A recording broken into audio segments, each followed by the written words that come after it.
இயேசு கிறிஸ்து நாமத்துக்கு மகிமை உண்டாவதாக. இந்த புதன்கிழமை ஆராதனை கலந்து கொண்ட ஒவ்வொருவரையும் இயேசு கிறிஸ்துவின் நேற்று நாமத்தின் கீழாக வாழ்த்தி வரவேற்கிறேன். நாம் ஆராதனை கடந்து போகிறதுக்கு முன்னாடி தேவனோட சமூகத்தில் நம் கண்களை மூடி இருதயத்தின் ஆழத்திலிருந்து தேவன் செய்த நன்மைகளுக்காக நம் ஒரு மனதோடு தேவனை துதிப்போம், ஸ்தோத்தரிப்போம்.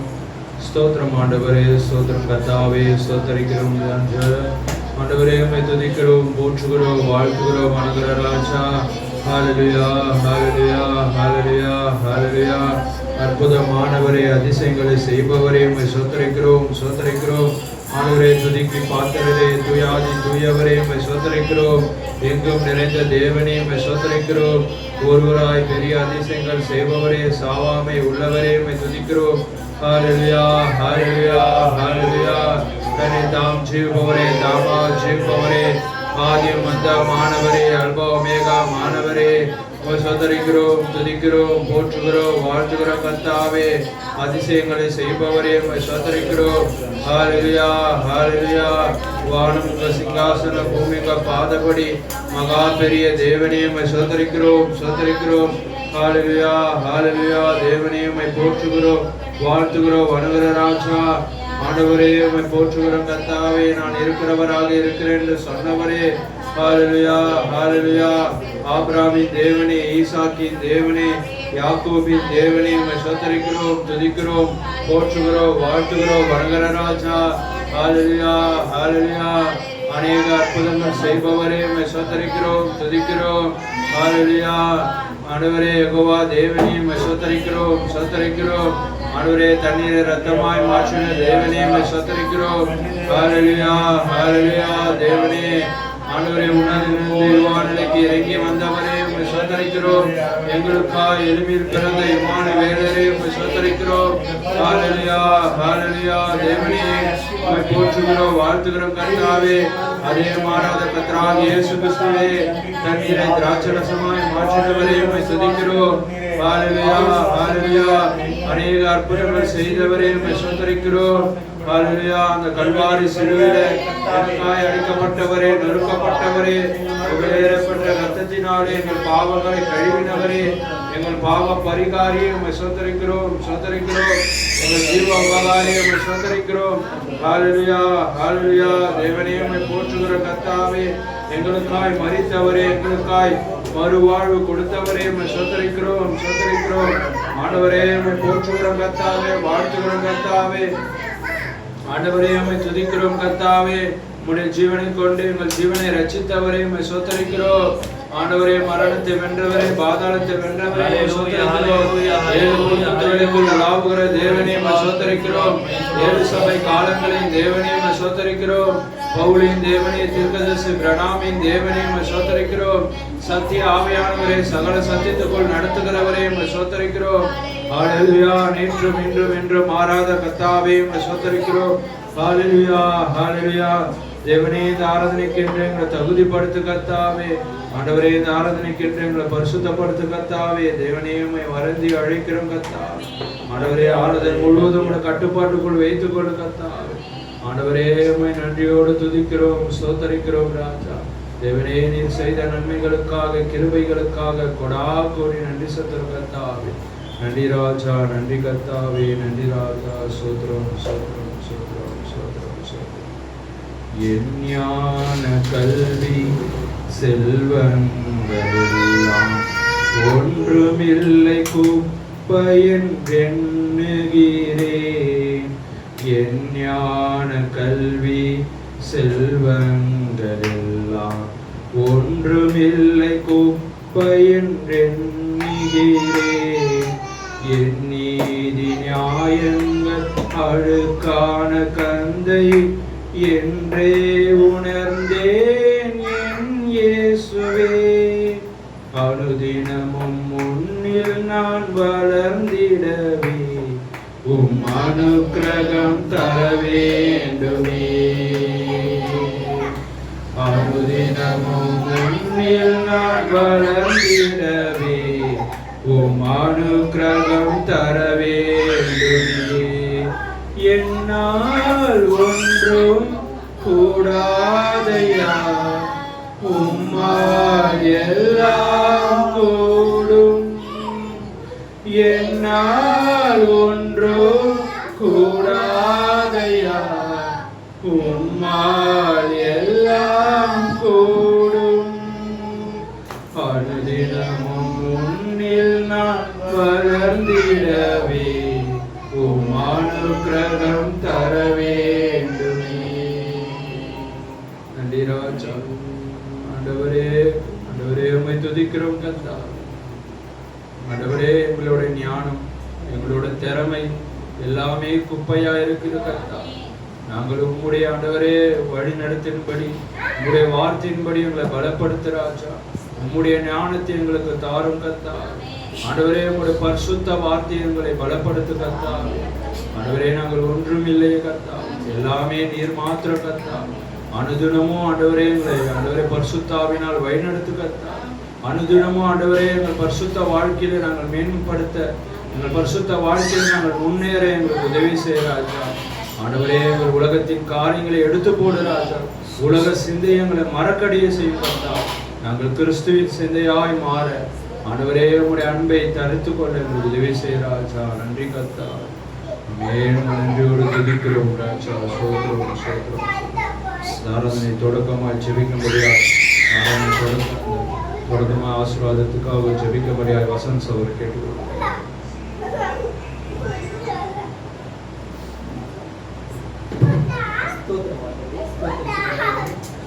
மகா இருக்கும் அப்பா தகப்பனே, இதோ இந்த அருமையான மாலை வேலைக்காக இதோ இந்த சிறிய கூடாரத்தில் நாங்கள் ஒன்று கூடியிருக்கிறோம். இதோ உங்களுடைய பிள்ளையாக, உங்களுடைய மனவாட்டியாக, உங்களுடைய வார்த்தையை கேட்க தெரியலை எடுத்து வந்திருக்கிறோம். அப்பா தகப்பனே, பேச போகிற வேப்பரை மறைத்து நீங்கள் பேசுகிறீர்கள். அப்பா அப்பா தகப்பனே, உங்களை துதிக்கவும் உங்களுடைய வார்த்தையை கேட்கவும் வந்திருக்கிறோம். அப்பா வந்தவர்கள் போகாதபடி நீங்கள் பார்த்துக்கொள்கிறீர்கள். எங்கே 2-3 பேர்களின் நாமத்தில் இருக்கிறார்கள் தேவரே. அப்பா தகப்பனே, இது ஒரு சிறிய கூட்டத்தை ஆசீர்வதிக்கிறேன். அப்பா தகப்பனே, உங்களுடைய வார்த்தையை வாழ்வோடு வழி நடத்துகிறேன். லட்சம் வீட்பெருமான எங்கள் கர்த்தராகிய இயேசு கிறிஸ்து நாமத்தில் ஜீவனுக்கு நல்ல தகப்பனே. ஆமென் ஆமென். Praise Lord. கரங்களை தட்டி உற்சாகத்தோடு ஒரு பாடலை பாடி தேவ நாமத்தை உயர்த்துவோம். எல்லோருக்கும் தெரிந்த பாடல். நம் கரங்களை தட்டி உற்சாகத்தோடு நாம் பாடுவோம். எண்ணி முடியாத அதிசயங்களை வாழ்வில் செய்வார்கள் என்ற பாடலை நம் கரங்களை தட்டி பாடுவோம். எண்ணி முடியாத அதிசயங்கள் என் வாழ்வில் செய்பவரே, எண்ணி முடியாத அற்புதங்கள் என் வாழ்வில் செய்பவரே, எண்ணி முடியாத அதிசயங்கள் என் வாழ்வில் செய்பவரே, எண்ணி முடியாத அற்புதங்கள் என் வாழ்வில் செய்பவரே. கோடி கோடி நன்றி சொன்னாலும் உமக்கது ஈடாகுமோ? கோடி கோடி நன்றி சொன்னாலும் என் வாழ்நாள் ஈடாகுமோ? கோடி கோடி நன்றி சொன்னாலும் கரங்களை தட்டி பாடுங்க. உமக்கது ஈடாகுமோ? கோடி கோடி நன்றி சொன்னாலும் என் வாழ்நாள் ஈடாகுமோ? ஏற்ற வேளையிலும் வாக்குகள் தந்து என்னை சோர்ந்திடாமல் காத்ததை எண்ணி பாடுவேன். சோர்ந்திட்ட வேளையிலும் கிருபைகள் தந்து என்னை விழுந்திடாமல் சுமந்ததை போற்றி பாடுவேன்.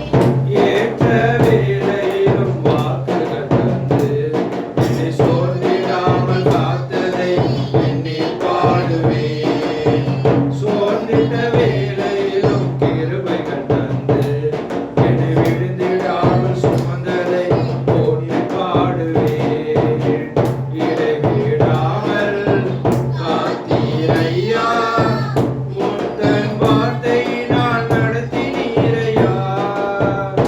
இடைவிடாமல் காத்தீரையா, உந்தன் வார்த்தையினால் நடத்தினீரையா.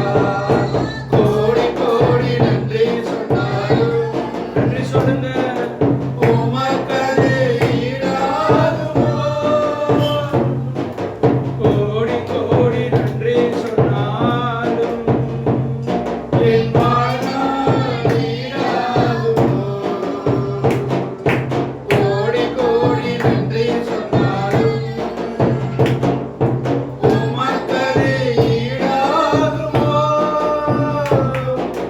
கோடி கோடி நன்றி சொன்னாலும் என் வாழ்நாள் ஈடாகுமோ? தனிமையிலே நான் அழுத போதெல்லாம் ஒரு தாயை போல தேற்றியதை எண்ணி பாடுவேன். தேவைகளால் நான் திகைத்த போதெல்லாம் ஒரு தகப்பனை போல் தாங்கியதை போற்றி பாடுவேன். தனிமையிலே நான் அழுத போதெல்லாம் ஒரு தாயை போல தேற்றியதை எண்ணி பாடுவேன். தேவைகளால் நான் திகைத்த போதெல்லாம் ஒரு தகப்பனை போல் தாங்கியதை போற்றி பாடுவேன். குறைகளில் எல்லாம் கிருபை தந்து என்னையும் வெறுக்காமல் நேசித்தீரையா. குறைகளில் எல்லாம் கிருபை தந்து என்னையும் வெறுக்காமல் நேசித்தீரையா. கோடி கோடி நன்றி சொன்னாலும் இயேசுவுக்கு நன்றி சொல்லுங்க. உமக்கது ஈடாகுமோ? நன்றி ராஜா. கோடி கோடி நன்றி சொன்னாலும் என் வாழ்நாள் ஈடாகுமோ? ஆமென். கோடி கோடி கோடி கோடி நன்றி சொன்னாலும் நன்றி சொல்லுங்க. உமக்கது ஈடாகுமோ? நன்றி ராஜா. கோடி கோடி நன்றி சொன்னாலும் என் வாழ்நாள் ஈடாகுமோ? சிறுமையும் எளிமையும் ஆன என்னையும் உன் சிங்காரத்தில் வைத்தீரே, உம்மை பாடுவேன். அலங்கோலமாக இருந்த என் வாழ்க்கையை அலங்காரமாக மாற்றியதை போற்றி பாடுவேன். சிறுமையும் எளிமையும் ஆன என்னையும் உன் சிங்காரத்தில் வைத்தீரே, உம்மை பாடுவேன். அலங்கோலமாக இருந்த என் வாழ்க்கையை அலங்காரமாக மாற்றியதை போற்றி பாடுவேன். புழுதியிலிருந்து எழுந்தீரையா, எந்தன் தலை நீர் உயர்த்தினீரையா. புழுதியிலிருந்து எழுந்தீரையா, எந்தன் தலை நீர் உயர்த்தினீரையா. கோடி கோடி நன்றி சொன்னாலும் இயேசுவுக்கு நன்றி சொல்லுங்க.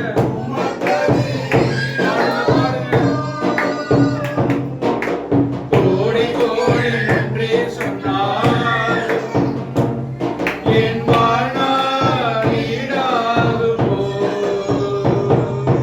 கோடி கோடி நன்றி சொன்னாலும் உமக்கது ஈடாகுமோ? கோடி கோடி நன்றி சொன்னாலும் என் வாழ்நாள் ஈடாகுமோ? ஆமென். நன்றி ராஜா.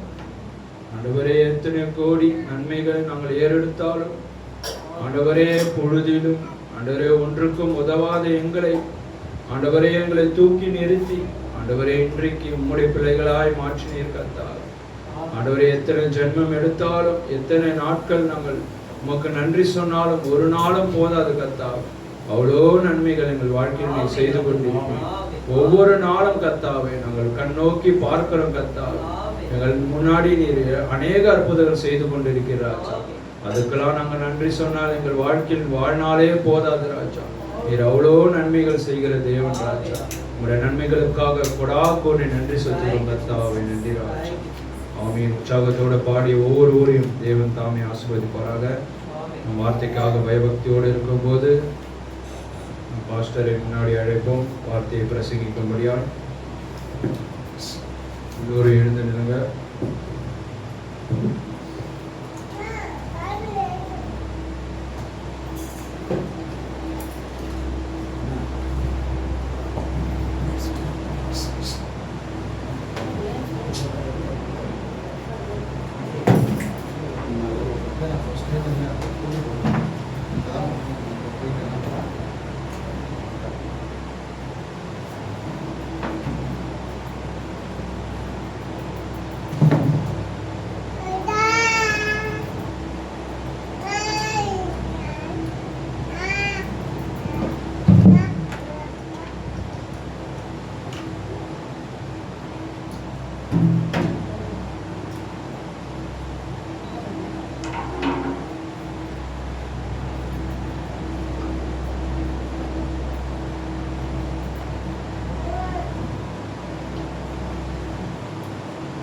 Praise the Lord. Hallelujah. Praise the Lord. Hallelujah. நாம் நின்று கொண்டிருக்கிற வேளையிலே பரிசுத்த வேதாகமத்திலிருந்து வாசிக்கும்படியாக தெரிந்து கொள்ளப்பட்ட வேத வசனம் வெளிப்படுத்தின விசேஷம்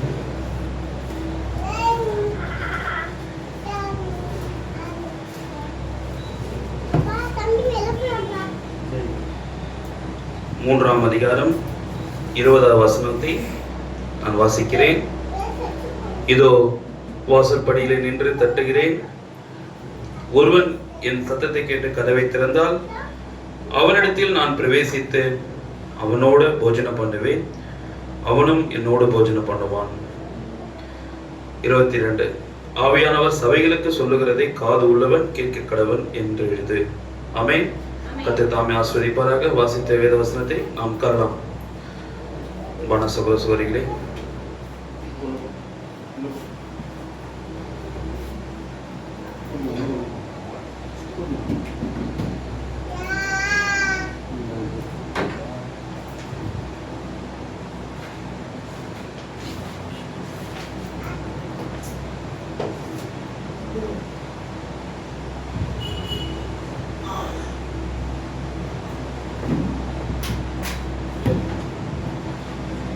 Praise the Lord. Hallelujah. இந்த புதன்கிழமை ஆராதனையிலே வந்திருக்கிற ஒவ்வொருவரையும் கர்த்தராகிய இயேசு கிறிஸ்து நாமத்தினால நான் வாழ்த்தி வரவேற்கிறேன். நேற்றைய தினத்திலே நமக்கு ஒரு அருமையான ஒரு வீட்டு கூட்டம் இருந்தது. சிறுபிள்ளை செர்லின் அவருடைய பிறந்த நாளுக்கு உண்டான வீட்டு கூட்டத்தை அருமையான சகோதரர் வசந்த் அவர்கள் ஏற்படுத்தியிருந்தார். வந்தவருக்கு ஒரு பெரிய ஒரு ஆசீர்வாதமாக இருந்தது. ஹல்லேலூயா. என்ன சொன்னாங்க முதல் வீட்டில் அப்புறம் தொடர்ந்து அவங்க கிறிஸ்துக்குள்ள நடத்துங்கிறது சரிங்களா? ஒரு பெரிய ஒரு மாபெரும் பொறுப்பு உங்களுக்கு இருக்குது. அதை இது பண்ணுங்க. எத்தனை பேருக்கு இந்த செய்தி படிச்சிருக்கீங்க? கிறிஸ்து கதவை தட்டுகிறார், கிறிஸ்து கதவை தட்டுகிறார். இந்த செய்தி எத்தனை பேர் படிச்சீங்க? புக்கு வந்திருக்குல்ல? சரி, எத்தனை பேர் ஒரு 10 செய்தி புக்காவது படிச்சிருக்கீங்க? கை தூக்குங்க. உண்மையாவா? Very good. நீங்க? உண்மை. ஆமாஸ், நீ 10 செய்தி புக்காவது படிச்சவங்க எத்தனை பேர்? நீங்க படிக்கல. நீமா? நீங்கம்மா? பைபிள் எத்தனை பேர் படிச்சிருக்கீங்க? பைபிள் வேற, செய்தி புக்கு வேற பிரதர். அது ஏன் பிரதர் இதை வந்து எப்போ பார்த்தாலும் நீங்கள் அதை ஒப்பிடுறீங்க? பைபிள் தேவனோட வார்த்தை, அதை படிச்சு தான் பிரதர் ஆகணும். அது படிக்கலன்னா எங்கள் வீட்டில் சோறே போட மாட்டாங்க. ஆனால் செய்தி புக்கு அது வந்து பாஸ்டர்னு தானே படிக்கணும். ஊழியக்காரங்க பிரசங்கம் பண்ணுறதுக்கு அதை எடுத்து படிப்பாங்க. எப்படி? ஊழியக்காரங்க பிரசங்கம் பண்ணுறதுக்கு அதை எடுத்து படிப்பாங்க.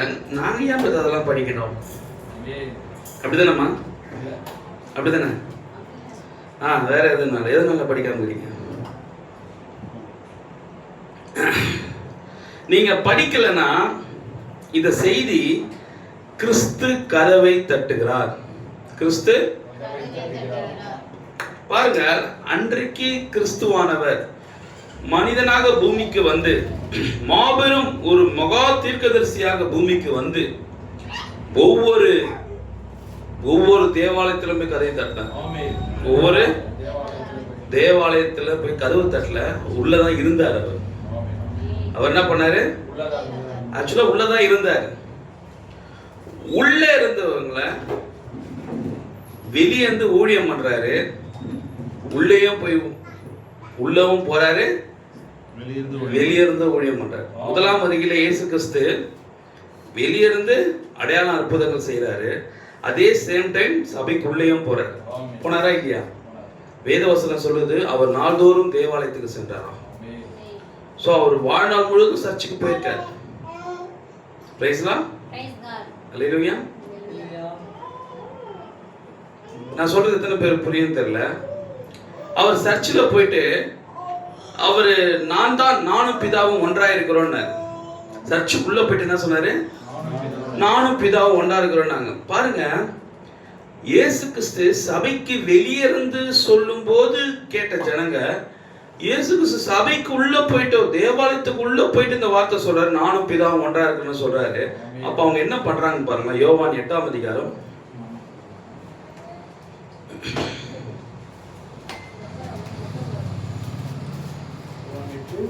கடைசி வசனம். ஒரு நிமிஷம், நான் சொல்றேன். 57 வாசிப்பா. அப்பொழுது யூதர்கள் அவரை நோக்கி, உனக்கு இன்னும் 50 வயது ஆகவில்லையே, நீ ஆபிரகாமை கண்டாயே என்றார். இந்த வசனத்தை இயேசு கிறிஸ்து சொல்லும்போது படிச்சவங்க சொல்லாதீங்க, படிக்காதவங்க சொல்லுங்க. இந்த கான்வர்சேஷன் போட்டு பேசும்போது இயேசு கிறிஸ்து எங்க இருக்கிறாருன்னா சர்ச்சுக்குள்ள இருந்து பேசுறாரு. எங்க இருக்காரு? சர்ச்சுக்குள்ள இருந்து பேசுறாரு. ஆபிரகாம் என்ன பார்த்தான்றாரு. சர்ச்சுக்குள்ள அவங்க ஆபிரகாம் என்னவா நினைக்கிறாங்கன்னா அவருடைய முற்பிதாக்களா நினைக்கிறாங்க. மகத்தான ஒரு தீர்க்கதரிசியா யூதர்கள் நினைக்கிறாங்க. அப்படிப்பட்ட தீர்க்கதரிசியா விசுவாசிக்கிற யூதர்கிட்ட போய் சொல்றாரு, ஆபிரகாம் என்ன பார்த்தான்றாரு. மரியாதை கொடுக்காத மாதிரி பேசுறாரு. ஆபிரகாம் என்ன பார்த்தானா? ஆபிரகாம் என்ன பார்க்கறதுக்காக காத்திருந்தா என்ன பார்த்தான்றாரு. இது எவ்வளவு பெரிய வார்த்தை தெரியுமா? இதை சொல்லும் போது பாருங்கள், என்னை பார்த்தான் சொல்லும் போது கொஞ்சம் நிதானித்து ஆபிரகாமை ஒரு பார்க்கறதுக்கு எப்படி இந்த வார்த்தை சொல்ல முடியும்? இவரை அநேகர் தீர்க்கதரிசின்னு சொல்றாங்க, அடையாள அற்புதம்லாம் பண்ணிட்டு இருக்காரு, நல்ல ஒப்பீனியன் அவர் மேல இருக்குது. ஆனா இவர் வந்துட்டு ஆபிரகாமை பார்த்தான்னு சொல்லும் போது அங்க இருக்கிற ஜனங்கள் கொஞ்சமாவது என்ன பண்ணிருக்கணும்? சிந்திச்சிருக்கணும், யோசிச்சிருக்கணும். என்னடா இவரு ஆபிரகாமை பார்த்தான்னு சொல்றானே இவன், அதுவும் அமன்றானே, நம்முடைய முற்பிதாவாகி ஆபிரகாம மரியாதை இல்லாம பேசுறானே இவன் அப்படின்னு சொல்லும் போது யோசிச்சிருக்கணும். நம்முடைய தீர்க்கதரிசி, நான் ஏதேன் தோட்டத்தில் இருந்தேன், செங்கடலை பிறக்கும் போது நான் பார்த்தேன்றார். எத்தனை பேர் படிச்சிருக்கீங்க? பச்சை மாமே சொல்லுங்க. நான் ஏதேன் தோட்டத்தில் நின்று இருந்தேன்றார். செங்கடலை பிளக்கும் போது நாங்கள் நின்று கொண்டிருக்கிறேன். சாத்ராக் மேஷாக் ஆபேத்நேகோ நெருப்பில போடும் போது நான் அங்க இருந்தேன்றார். முதலாம் வருகையிலே இயேசு ஆபிரகாமை கண்டேன்னு சொல்லும் போது அப்போ இருந்த ஜனங்கள் அவர் சொல்றதை நிதானிக்கல. அப்பவும் அவர் சொல்றத நிதானிக்கல.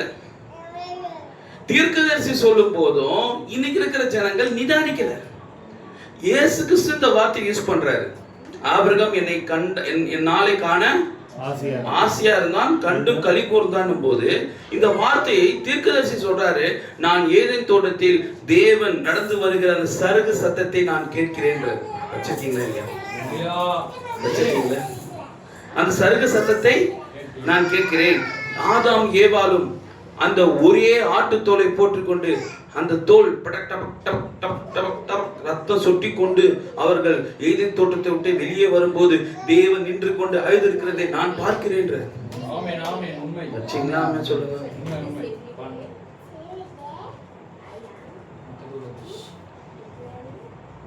நான் தான் போன வாரம் சொன்னேன், தீர்க்கதரிசிக்கு யாருமே அவங்க சுயமா எதுவும் பேச மாட்டாங்க. கிறிஸ்துவின் ஆவி கிறிஸ்து அவங்களுக்குள்ள இருந்ததுனால தான் அவங்க கடந்த காலத்தையும் எதிர்காலத்தையும் நடந்து கொண்டிருக்கிற காலத்தையும் அவங்க பேசுவாங்க. காரணம் யாரு? கிறிஸ்து. ஆனால் இந்த ஆபிரகாமுக்கும் மோசேக்கும் மற்ற தீர்க்கதரிசிகளுக்குமே ஏசாயாக்கு இந்த கிஃப்ட் தேவன் கொடுத்தாரு. ஏசாயாக்கு இந்த கிஃப்ட கொடுத்தாரு. வரப்போற மேசியாவை குறித்து முன்பாக எழுதுற காரியத்தை மேசியா கொடுத்தாரு. தாவீதுக்கு இந்த தேவன் இந்த கிஃப்ட கொடுத்தாரு. என்ன கிஃப்ட்? வரப்போற மேசியாவை குறித்து முன்பாக எழுதக்கூடிய கிஃப்ட் ஒவ்வொரு தீர்க்கதரிசியும் கொஞ்சம் கொஞ்சமா கொடுத்தாரு. ஆனால் இயேசு கிறிஸ்து சொல்றாரு, ஆபிரகாம் என்னை நாளை காண வாஞ்சையா இருந்தான், கண்டும் களி கூர்ந்தான் சொல்லும் போது இவங்க உட்கார்ந்து யோசிச்சிருக்கணும், ஏன் இந்த வார்த்தையை இவன் சொல்றான் இயேசு, இவங்க தச்சனுடைய குமாரன் ஏன் இந்த வார்த்தையை சொல்றான்னு இவங்க வேதத்தை பார்த்திருக்கணும். அதான் இயேசு சொல்றாரு யோவான் 6ஆம் அதிகாரத்துல, நாம் செய்ய போகிறதை 5:29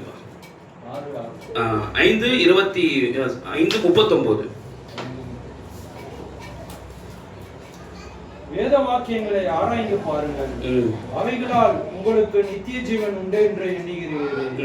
என்னை குறித்து சாட்சி கொடுக்கிறவர்களும் இதை அன்று இருந்த சபை ஸ்தாபனங்கள், எருசலேம் இந்த தேவாலயத்தில் இருந்த பரிசேயர்கள் சதிசேயர்கள் இந்த வசனத்தின்படி அவர் ஏன் இதெல்லாம் பேசுறாரு, யார் இதெல்லாம் சொல்லுவான்றத அவங்க வேத வாக்கியத்தோடு ஆராய்ச்சி பார்க்காம விட்டுட்டாங்க. இயேசு கிறிஸ்து ஒவ்வொரு காரியத்தையும் செய்யும் போது ஏன் குருடரை பார்வை அடைய வைக்கிறாரு, இத செய்து வேத வசனத்தோட அவங்க ஒப்பிட்டு பார்த்திருக்கணும். ஏசாயா 60ஆம் அதிகாரத்துல நொறுகுண்டவர்களை கட்டுண்டவர்களை விடுதலையாக்கவும், முடர்வுகளை நடக்க வைக்கவும், சப்பானிகளை நடக்க வைக்கவும், தரித்திரக்கு சுவிசேஷத்தை அனுபவிக்கவும் அவர் வருவார் போது இந்த லைனை அந்த இயேசு செய்யற ஒவ்வொரு ஊழியத்தை வச்சு ஒவ்வொரு காரியத்தை வச்சு இயேசு ஏன் சுகப்படுத்துறாருன்றத பழைய ஏற்பாடு வேத வசனத்தோட பார்த்து இவர் யாருன்னு கண்டுபிடிச்சிருக்கணும். அதை நான் பேச புரியுதா? இயேசு பாவிகளை மன்னிக்கும் போது அந்த வசனத்தை வச்சு பாவிகளை மன்னிக்க அதிகாரை தன் குமாரனுக்கு கொடுத்தார் என்ற பழைய ஏற்பாடு வசனத்தை வச்சு இவர் ஏன் பாவிகளை மன்னிக்கிறார்ன்றது பார்த்திருக்கணும்.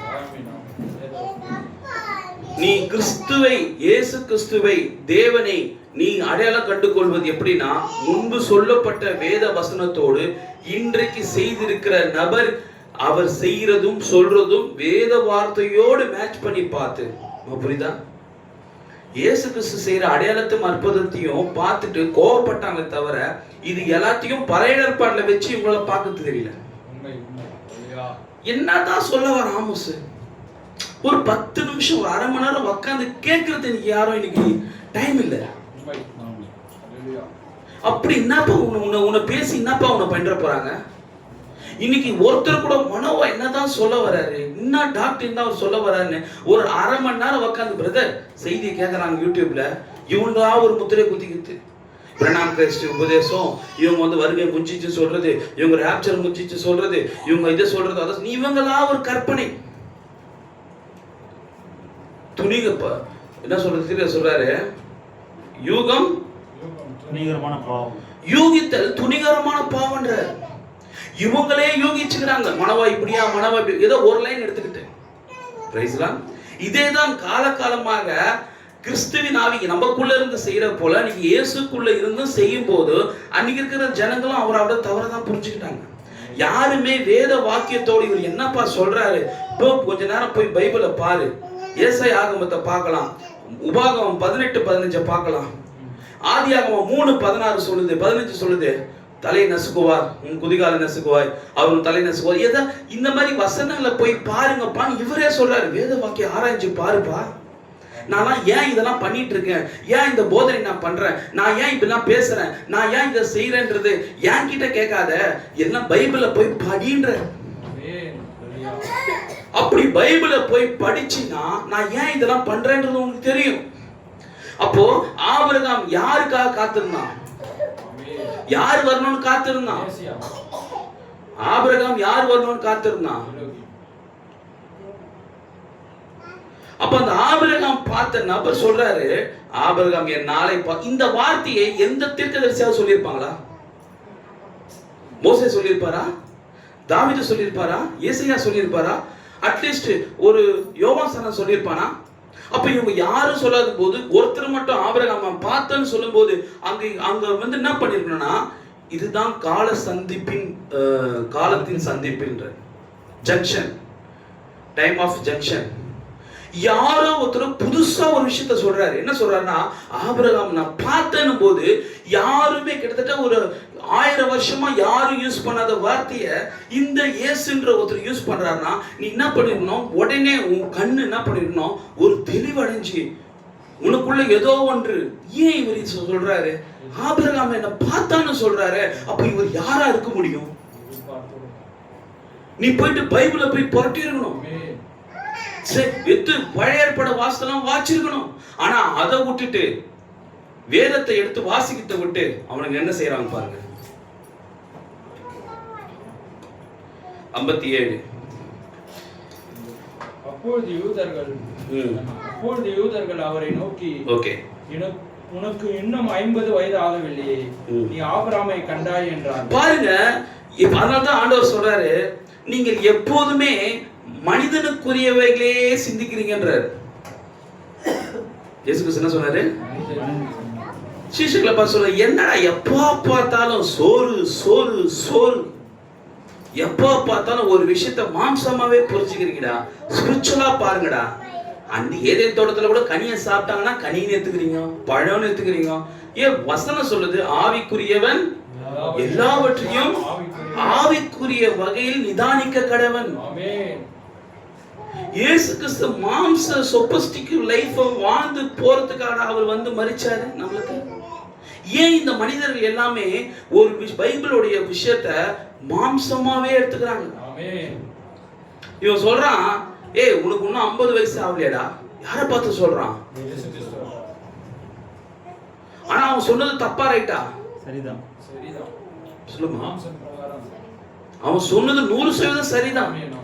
ஆனா இவர் சொல்றது என்னது?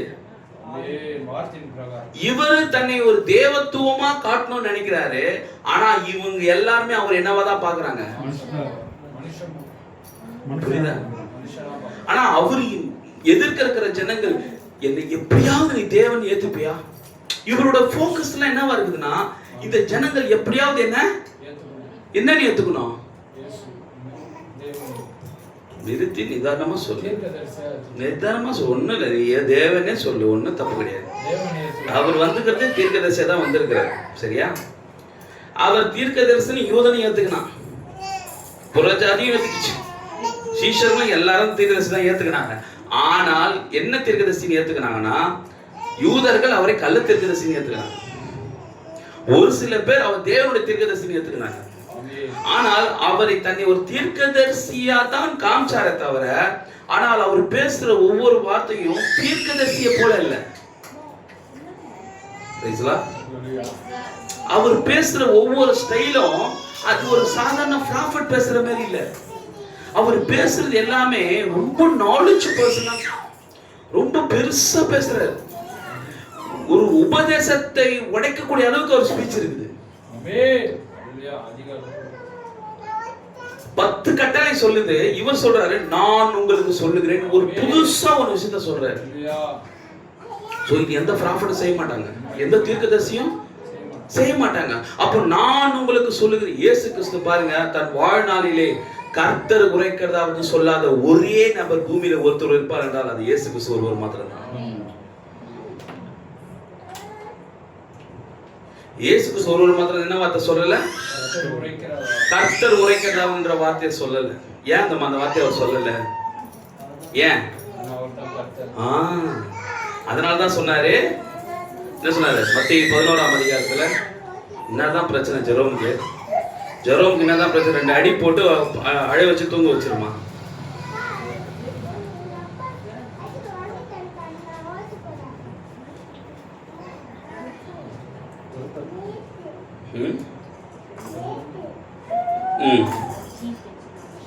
வாசிப்பா 5ஆம் அதிகாரம் 27ஆம் வசனம். சகோதரிக்கு யாராவது ஒருத்தர் வாசிங்க.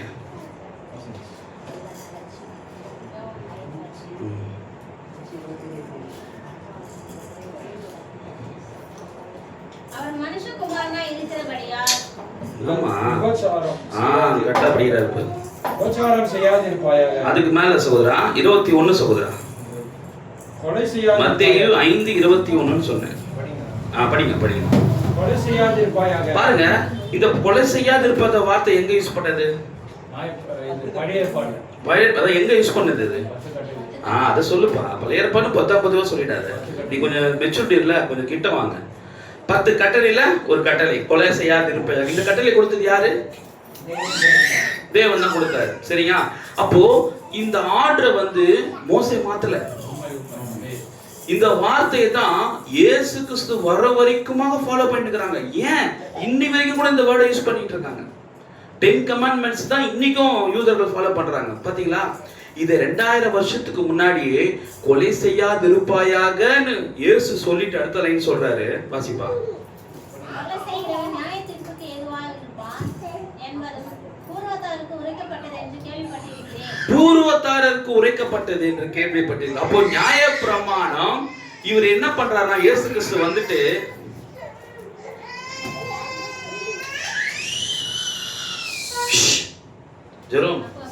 ஜெரோம் ஷல்வின் அமைதியா இருப்பா. இங்க ஒரு விஷயத்தை பாருங்க. இயேசு கிறிஸ்து வந்துட்டு இந்த கட்டளை இப்போ உங்களுக்கு இல்லடான்னு சொல்லிட்டாரு. என்ன சொல்றாரு? இந்த கட்டளைய இப்போ உங்களுக்கு இல்லடா இதுன்றாரு. அதனாலதான் அந்த வசனத்தை நிறுத்தி நிதானமா படிங்களேன். கொலை செய்யாதிருப்பாயாக. ஒளிவே, நீ வெளியே போ. அப்பா கூட போமா. நல்ல கொலை பிள்ளை. செய்கிறவன் நியாயத்தீர்ப்புக்கு ஏதுவாக இருப்பான் என்பதும் பூர்வத்தாருக்கு உரைக்கப்பட்டது என்று கேள்விப்பட்டிருக்கிறேன். யாருக்கு சொல்றாரு இது? பூர்வத்தாருக்கு தான்ப்பா. இது உங்களுக்கு இல்லப்பான்றாரு. பேச நல்லா புரிஞ்சுக்க சோரா. மாம்சப்பாக கத்தி எடுத்து குத்துறது, கத்தி எடுத்து குத்தி மாம்ச கொலை செய்யறது தான் பூர்வத்தாருக்கு இருக்குது. நான் வந்துட்டதுக்கு அப்புறம் நீ திரும்பவும் கத்தி எடுத்து குத்துறது தான் கொலைன்னு நினைக்காத. எது கொலைன்றதை இப்ப நான் சொல்றேன் பாருன்னு சொல்லி 22ஆம் வசனத்துல சொல்றாரு. இப்ப சொல்றாரு பாருங்க, இந்த கட்டளை 10 கட்டளையில 11வது கட்டளையா இது அப்படிதானே இருக்குது. எக்ஸ்ட்ரா ஒன்னு ஆட் பண்றாரு. நான் உங்களுக்கு சொல்லுகிறேன், தன் சகோதரனை நியாயமில்லாமல் கோபித்துக் கொள்பவன் நியாயத்தீர்ப்புக்கு ஏதுவாய் இருப்பான். இது யாரை பத்தி சொல்றாரு? இயேசு யாரை பத்தி யார்கிட்ட சொல்றாரு? புரியல உங்களுக்கு? ஏய், உன் சகோதரன் நான்டா, என்ன நாய் இல்லாம கோச்சுக்காதறான்றாரு. புரியுதா? தமக்கு சொந்தமானதிலே வந்தால் இப்போ மோசே என்ன சொன்னார்னா, என்னை போல ஒரு தீர்க்கதரிசி உங்கள் கரெக்டா சொல்லு. நீ யார் எனக்கு? அந்த வசனம் சொல்லு. சொல்லுமா? கரெக்டா சொன்னாங்க. என்னை போல ஒரு தீர்க்கதரிசி உன், அந்த லைன் படிச்சிருக்கீங்களா இல்லையா? நான் பேசுறது கரெக்டா? படிங்க, எடுத்து படிங்களா. உபாகம் 18:15 எடுத்து படிங்க. நான் சொல்றதுதான் கரெக்ட்ன்ற நீங்க பாக்குறீங்க, தப்புன்ற மாதிரி பாக்குறீங்க. உபாகம் 18:15. உன் தேவனாகிய கர்த்தர் என்னை போல ஒரு தீர்க்கதரிசியை உனக்காக உன் நடுவே உன் சகோதரனிலிருந்து எழும்ப பண்ணுவார். பாத்தியா? ஆமென். இப்போ இயேசு கிறிஸ்து என்ன சொல்றாருன்னா, உன் சகோதரனை நீ எப்படி கோச்சிக்கிறியா? நியாயமில்லாம. இப்போ அந்த யூதர்கள் எல்லாமே இயேசுவை என்ன பண்றாங்க? நியாயம் இல்லாம கோச்சிக்கிறாங்க இயேசு மேல. இயேசு மேல நியாயமே இல்லாம கோச்சிக்கிறாங்க. அதுதான் சொல்றேன், ஏன்பா என் மேல நியாயமே இல்லாம கோச்சிக்கிறீங்க? நான் உன் சகோதரப்பான்னு சொல்றாரு. இயேசு கிறிஸ்து யூதர்களை பார்த்து சகோதரன் சகோதரன் தான் சொல்றாரு. ஆனால் வந்திருக்கிறது யாரு? எல்லாம் சூப்பரா சொன்னீங்க. கிறிஸ்து கரெக்டா? தேவன். ஆனா அவங்க பேசும்போது என்ன சொல்றாரு? இதுதான் தீர்க்கதரிசிக்கும். தீர்க்கதரிசியை கூட அநேகர் என்ன சொல்றாங்க இன்னைக்கு? சகோதர சகோதரன். ஆனா வந்திருக்கிறது யாரு? தேவன், கிறிஸ்து. ஒரு மாம்சத்துல இருக்கும்போது சகோதரன் தான் சொல்லணும். இயேசுவே சொல்றாரு, உன் சகோதரனை நியாயமா. இவன் நினைச்சுக்கிறானா, ஐயோ நம்ம அண்ணாவை பத்தியோ நம்ம தம்பியை பத்தியோ நம்ம சர்ச்சில் இருக்கிற பிலிவரை பத்தி சொல்றாரு போல நினைச்சுனான். ஏய், நீ ஃபர்ஸ்ட் கோச்சிக்கிட்டு யாருக்கிட்ட? இயேசு சூப்பரா சொன்னமா, இயேசு கிறிஸ்து கிட்ட தான் நீ ஃபர்ஸ்ட் கோச்சிக்கின. உன் சகோதரன். நான் உனக்கு யாரு இப்போ? சகோதரன். நீ என்ன நியாயம் இல்லாம கோச்சுக்கிற, நீ என்ன நியாயம் இல்லாம கோச்சுக்கிற பத்தியா? அங்கேயே வாசிமா. உன் தேவனாகிய கர்த்தர் என்னை போல ஒரு தீர்க்கதரிசி உனக்காக உன்னடவே. இல்லம்மா அது இல்லம்மா. நான் உங்களுக்கு சொல்றேன். சூப்பர்ப்பா. தன் சகோதரனை நியாயமில்லாமல் கோபித்துக் கொள்கிறவன் நியாயத்தீர்ப்புக்கு ஏதுவாயிருப்பான். நியாயத்தீர்ப்பு. இப்போ இந்த பழைய ஏற்பாடு 10 கட்டளை மீறினா என்ன நடக்கும்? சத்தமா சொல்லு. நான் வசந்த், இப்போ உங்களுக்கு புரியுதானே செய்தி எப்படி எடுக்கிறேன்னு? உங்களுக்கு எவ்வளவு புரிய ஒளிவியாக பேசுறேங்க. நான் எவ்வளவு எளிமையா உங்களுக்கு கொண்டு வரணும்னு ஆசைப்படுறேன். நீங்க தான் பெருசா எடுத்துக்கிறீங்க. பழைய ஏற்பாடு கட்டளை நியாய பிரமாணத்தை மீறினா என்ன நடக்கும்? ஜட்ஜ்மெண்ட். இப்ப இயேசு சொல்றாரு, அவரு ஒரு ஜட்ஜ்மெண்ட் சொல்றாரு. நீ என்ன நீ கோச்சிக்கிற பத்தியா? என்ன நீ கோச்சிக்கிறல்ல, நியாயம் இல்லாம என் கோச்சிக்கிற பத்தியா? நான் யாருன்னு தெரியாம என் மேல கோச்சிக்கிறல்ல, இந்த கோச்சிக்கிறதுக்காக என்ன நடக்க போகுது? இன்னைக்கு எல்லா சபையிலும் சகோதரனை பத்தி பேசுறாங்க. ஹே, அன்னைக்கு சகோதரனா இருந்தது முதலாவது இயேசு கிறிஸ்து யூதர்களுக்கு. அந்த சகோதரனை ஃபர்ஸ்ட் கோச்சிக்கிறாங்க. கோச்சிக்கிறதுனால அன்னைக்கு அதிர்ல சொல்றாரு, அவர்களுக்கு ஜட்ஜ்மெண்டே இயேசு கிறிஸ்து 3.5 வருஷத்துல முடியும் போதே அவங்க ஜட்ஜ்மெண்ட் முடிஞ்சிச்சு. யூதர்களுக்கு எப்ப ஜட்ஜ்மெண்ட்? அந்த 3.5 வருஷம் முடிவிலேயே அவங்க ஜட்ஜ்மெண்ட் முடிஞ்சிச்சு. வாசிப்பா அடுத்தது. நியாயமில்லாமல் கோபித்துக் கொள்கிறான். தன் சகோதரனை வீண் என்று சொல்லுகிறவன் ஆலோசனை சங்கத்திற்கு ஏதுவாயிருப்பான். மூடன் என்று சொல்லுகிறவன் எரிநகரத்துக்கு ஏதுவாயிருப்பான். இதெல்லாம் யார் இவங்க நினைச்சுக்கிறாங்கன்னா, என் சர்ச்சில் இருக்கிற பிலீவருக்கும் என் சர்ச்சு பாஸ்டருக்கும் என் சொந்த தம்பிக்கும் என் சொந்த அண்ணனுக்கு தான் இயேசு சொல்றாரு நினைக்கிறாங்க. அவரை வீணனேன்னு சொன்னாங்க. யார? இந்த வார்த்தைக்கு மேல ஒரு வார்த்தை சொன்னாங்க. மரியாதை என்ன சொன்னாங்க? இயேசுவ இப்பதான் சொன்னேன். வீணனேன்ற வார்த்தைக்கு மேல ஒரு கொடூரமா ஒரு கேவலமா ஒரு வார்த்தை சொன்னாங்க. சூப்பர்மா, நல்லா புரிஞ்சுக்கோ. வீணனேன்றதுக்கு மேல மோசமான வார்த்தை பேசிக்கு பிறந்தவனே நாங்க. புரியுதா பிரதர்? ஓப்பனா பேசு. ஓப்பனா பேசு. நான் நம்மள கான்வென்ட்ல படிச்சு வந்துக்கோ, எல்லாம் கார பேசுனா. கரெக்டா சொன்னாங்க பாரு. இப்போ ஏ வீணனே, இது எப்படி இது? ஏ வேசி மகனே, இது எப்படி இது? எது இதுல ரொம்ப ரொம்ப பயங்கரமான மோசமான வார்த்தை? ஆனா இயேசு சொல்றாரு, வீணனேன்னு சொல்றதே மோசமா.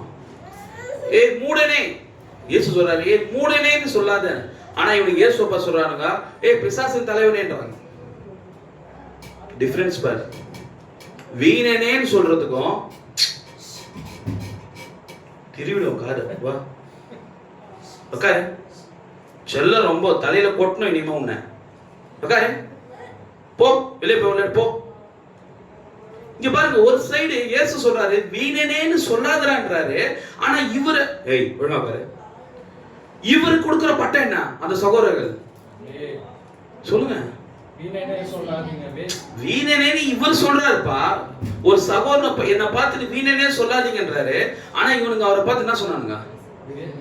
அந்த மாதிரி தான் கரெக்டா சொல்லுது. ஏ வேசி மவனே அப்படின்றாங்க. மூடனேன்னு என்ன பார்த்து சொல்லாதறான்றாரு. இவனுங்க என்ன சொல்றானுங்க இந்த பக்கம்? ஏ பிசாசு தலைவனே. அடுத்த வரி படிப்பா. மூடனே என்று சொல்லுகிறவன் ஆகையால் நீ பலிபீடத்தில் உன் காணிக்கை. இல்ல மூடனே என்று சொல்லுகிறவன். அடுத்த லைனை விட்டுட்டு படிக்கிற பாருப்பா. பாத்தியா? மூடனேன்னு சொல்றதுக்கே எரி நரகத்துக்கு ஏதுவா இருப்பானா? அப்ப இயேசுவுக்கு கொடுக்கப்பட்ட பட்டங்கள் தெரிய சொல்றாரு. வேதம் சொல்லுது, எல்லா மனுஷனாலும் புகழப்படுறவனுக்கு தேவனே மனிதனா பூமிக்கு வந்து மனுஷனோட புகழ்ச்சி அவர் ஒருத்தர் புகழ்த்து கூட அவர் பேசவே பெருசா எடுத்துக்கவே இல்லையா. இன்னைக்கு நீ புகழ்வே, நாளைக்கு ஒண்ணு இல்லைன்னா எனக்கு திட்டுவேன்னு தெரியும் அவருக்கு. இயேசுவேங்க நம்முடைய தேவனே மனிதனா பூமிக்கு வந்து சொல்றாரு, எல்லா மனுஷனாலும் புகழப்படுறவனுக்கு உன்னை எல்லாரும் புகழ்ந்தான்னு வச்சுக்கேன், உனக்கு ஏதோ ஆபத்துக்குன்னு நினைச்சுக்கோ. உன்னை எல்லாருமே புகழவும் கூடாது. அதுக்குன்னு உன்னை எல்லாருமே எப்பயுமே இகழவும் கூடாது. ஒரு கூட்டம் இயேசுவை கேவலமா பேசினாங்க, ஒரு கூட்டம் இயேசுவை உயர்த்தி பேசினாங்க. ஆனா நீ நம்ம என்ன நினைக்கிறேன்னா, எப்பவுமே என்னை யாரும் தவறா புரிஞ்சுக்க கூடாதுன்னு நினைக்கிறோம். இப்படி சொல்றதே ஒரு பிசாசோட ஆவிதான். ஏங்க நம்மளுக்கு மகத்தான ரோல் மாடல் யாருங்க? இயேசு கிறிஸ்துவ சொல்றாரு. நீ இயேசு கிறிஸ்து வாழ்ந்த காலத்துல நீ இருந்தீனா உண்மையாவே அவர் கொடுக்கிற அவப்பெயர் பட்ட பெயர்கள்லாம் பார்த்துட்டு நீ உண்மையா அவர் பின்னாடி ஃபாலோ பண்ணிருப்பியா? சொல்லுங்க சிஸ்டர்ஸ். நீ இயேசு கிறிஸ்து காலத்துல வாழ்ந்திருந்தா அவர் கொடுக்கிற பட்டங்கள், கேவலமான பெயர்கள், அவர் படுற கஷ்டங்கள், அவர் பண்ற உபத்திரங்கள் இதெல்லாம் பார்த்திருந்தா அவர் பின்னாடி நீ ஃபாலோ பண்ணி போயிருப்பியா? போயிருக்க மாட்டீங்களா? அப்படியா? நான் இப்ப சொன்னதுனால உன்னை போயிருப்பேன். திரு சொல்றாரு, அன்னைக்கு நீ போயிருக்க மாட்டேன்னா இன்னைக்கும் போயிருக்க மாட்டேன், போக மாட்டேன். ஆனா இன்னைக்கு நீ போயிட்டு இருக்கனா அன்னைக்கு இருந்தாலும் போயிருப்பேன். எவ்வளவு நம்ம வினோத்துக்கு ஏத்துங்க, இந்த செய்தி ஏத்தக்கூடாது, சபைக்கு போக கூடாது, எவ்வளவு பிரச்சனை அவங்க குடும்பத்துல. தன் மனைவியே ரொம்ப உபத்திரமா அவரை பேசுறாங்க, கொள்றாங்க. ஆனா ஒரு நாளாவது அவர் அதுக்காக செவி கொடுத்திருப்பாரா? மீறி வர சபைக்கு. ஏன் அவர் சொந்த மனைவியாச்சே, அவர் சரீரத்தின் ஒரு பாகமாச்சே, பொன்னாடி பேச்சு கேட்கலாம்ல. மத்தவங்க கேட்கற போல என் பொன்னாடி சொன்னா கேட்பான்னு எத்தனை பேர் இருக்கிறாங்க. அவர் அப்படி கேட்கலையே. காரணம் என்ன? தேவனுக்கு முதலிடம் கொடுக்கிறார். அதற்கு சொல்றார், தேவனுக்கு முதலிடம் கொடுக்கிற மனிதனை எனக்கு காண்பீங்கள், நான் இந்த உலகத்தை அசைத்து காட்டுறேன். இப்ப எதுக்கு வசந்திங்க கொண்டு வந்தாருன்னா, இந்த உலகத்தை, இந்த சேத்துப்பட்டு பகுதி அசைக்கக்கூடியவர், அவரோட குடும்பத்தை அசைக்கக்கூடியவர். அல்லேலூயா. நம்ம செய்தியோட நம்ம உள்ளே போல. இப்ப பாருங்க, அப்போ ஒரு இயேசு கிறிஸ்து இந்த கற்பனைகளை அவர் நான் சொல்லுகிறேன் சொல்லும் போது இவனுங்களுக்கு ஏகப்பட்ட கோபம் வருது. யாருக்கு கோபம் வருது? அங்க இருந்த பரிசேயர் சதிசேயர்கள் பைபிளை படிக்கிறவங்களுக்கு கோபம் வருது. ஆனா ஒருத்தரும் உட்கார்ந்து நியாய தீர்ப்பை கொடுத்த, நியாய பிரமாணத்தை கொடுத்தவர் தான்டா இதையும் கொடுக்கிறாருன்னு உட்கார்ந்து யோசிச்சிருந்தாங்கன்னு வச்சுக்கேன், அவரை சிலுவையில் அறைந்திருக்க மாட்டார்கள். இன்றைக்கும் அதே போலதான் சகோதரா. வசந்த் சொல்றதும் நம்ம சகோதரி சொல்றதும் உட்கார்ந்து கேட்கறது இன்னைக்கு யாருக்கும் பொறுமை இல்லை. நீ தீர்க்கதரிசி இதை செய்தார், தீர்க்கதரிசி அதை செய்தார், தீர்க்கதரிசி இதை செய்தார்னு சொல்லி தீர்க்கதரிசியை தான் கணம் பண்றமே தவிர இயேசு கிறிஸ்து இதை செஞ்சாருங்க, இயேசு கிறிஸ்து இன்னைக்கு இதை செய்யறாருங்க, இதை யாரும் சொல்றது இல்லை. கரெக்டா? இன்னைக்கு கிரெடிட் எல்லாம் யாருக்கு தான் கொடுத்துருக்காங்க? வில்லியமரி பிரணாமுக்கு தான் எல்லாம் கிரெடிட்டும் போகுது. ஆனா தேவன் அப்படி போக விரும்புவாரா? அவர் எல்லா கிரெடிட்டும் தனக்கு தான் வரணும்னு விரும்புவார். என் மகிமையை ஒருவனுக்கு கொடுக்க மாட்டாரு. ஆனா இன்னைக்கு என் டைம்ல எல்லாரும் யாரை உயர்த்தி பேசிட்டு இருக்காங்க? தீர்க்கதரிசி பேசினாரு, தீர்க்கதரிசி அற்புதம் செஞ்சாரு, தீர்க்கதரிசி அடையாளம் பண்ணாரு, தீர்க்கதரிசி இதை செஞ்சாரு, தீர்க்கதரிசி அதை செஞ்சாருன்னு. ஆனா ஒருத்தர் வாயில கூட எப்பா அது செஞ்சது இயேசு கிறிஸ்துவான்னு சொல்ல முடியல. ஏன் சொல்றதுக்கு தைரியம் இல்ல? இயேசு கிறிஸ்துக்கு தன் ஒரு அடையாளத்தை அற்புதம் செய்யறதுக்கு ஒரே ஒன்றுதான் தேவை. என்னது? அவ்வளவுதான். என்ன தேவை? ஒரே ஒரு சரீரம் தான் போதும். யாராவது தன் உடம்பை கொடுத்தா போதும். இந்த மாம்சத்தை யாராவது தேவனுக்கு கொடுத்தா போதும், அவர் மத்ததை செய்வார். நம்முடைய தீர்க்கதரிசி வில்லியமரி பிரணாம் தன் சரீரத்தை முழுசா கொடுத்தார் இயேசு கிறிஸ்து. அல்லேலூயா. அதே போலதான் பாருங்க, இப்போ இந்த வார்த்தைகளை சொல்லும் போது இவனுங்க கோபப்பட்டு, இயேசு சொன்ன உடனே கோபப்பட்டு என்ன பண்றாங்க? மத்தேயு 8ஆம் அதிகாரத்துல